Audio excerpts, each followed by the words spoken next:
Hey friends, if you wish to fix HWiNFO64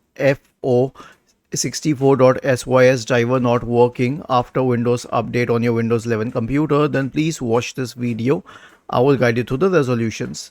So the first solution is to disable memory integrity temporarily, because that is the one which is blocking this specific update. Search for Windows security in the Windows search bar and open Windows security.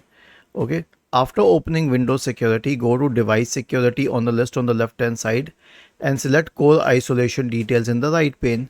You'll find memory integrity here. Now by default this is off, but if by chance it was turned on, then I will suggest you to turn it off. It's totally safe. Though if you really want it on, you can turn it on later.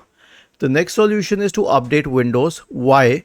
Because installing the latest security updates is necessary. Right click on the start button and select settings from the menu.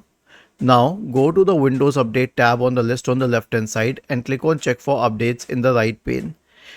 This will update your system to the latest version.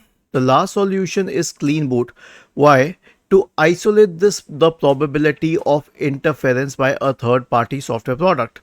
So search for system configuration in the Windows search bar and open system configuration. Go to the services tab, check the box associated with hide all Microsoft services. If any other service is checked, then click on disable all, apply, OK, and then restart the computer. Was this helpful? If yes, then please subscribe to the channel. If not, then let us know in the comment section of the video on how we could help you further. Thank you for watching this video and have a nice day.